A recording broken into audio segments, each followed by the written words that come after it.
There's almost no country in the world that is free of debt.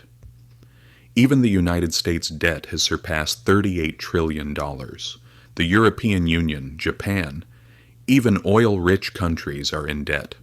So far, so good. But the real important question is this. If everyone is in debt, who is this debt owed to? This is where the story takes a different turn. Debt usually sounds like a bad thing. It evokes ideas of burden, crisis, bankruptcy. But the truth is this. Debt is an indispensable part of today's world. Wars, crises, growth stories, all of them are built on debt. The modern world, whether we are aware of it or not, stands on debt. Let's go back a bit in history. A few hundred years ago, states did not have massive debts like today because the idea of debt was not what it is now. In 1694, England was at war with France and had run out of money. The king went to merchants and said, "Give me money now and I will pay you interest in the future from the taxes I collect." When you look at it, it was a simple but revolutionary idea.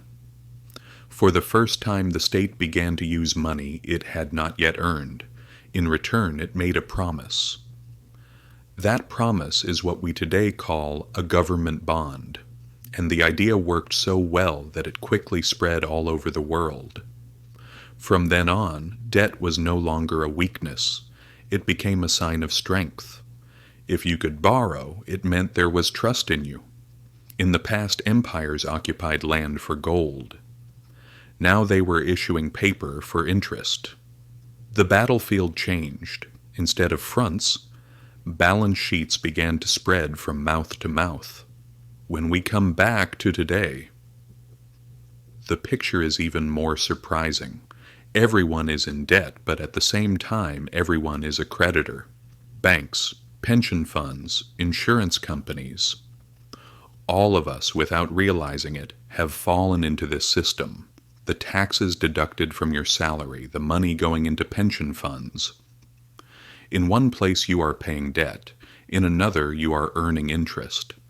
Take a look at America's debt, for example. People often say the U.S. owes China. This is true but incomplete, because the vast majority of America's debt is owed to America itself, to American banks, funds, the pension system. In other words, the debt goes around and stays within the same system. In a way, it is borrowing from itself. This is not unique to America. Japan lends to America. America lends to Europe. Europe lends to developing countries. And they, in turn, keep their money again in Western bonds.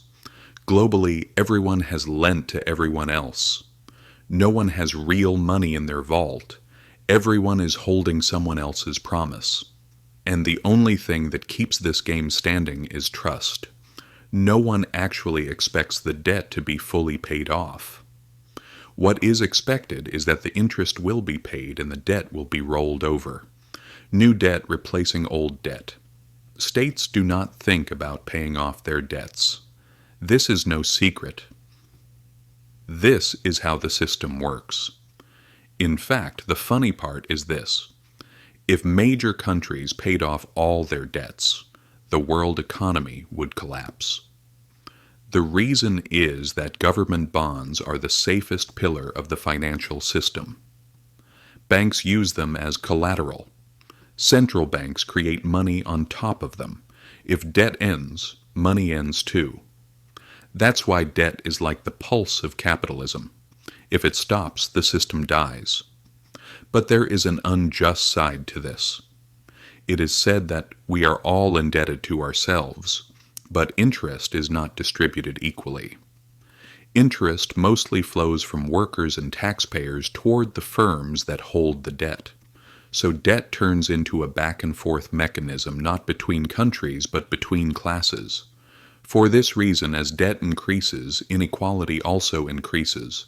And in the end, there's not a single person to blame. Not China, not the IMF, not even banks alone. This is a system the entire world is part of.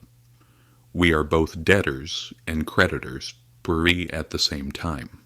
In the past, debt was slavery. Today it is presented as balance. But this balance rests on trust. If trust is broken, everything suddenly becomes exposed. And then we remember what debt really is, a vow that cannot be held forever.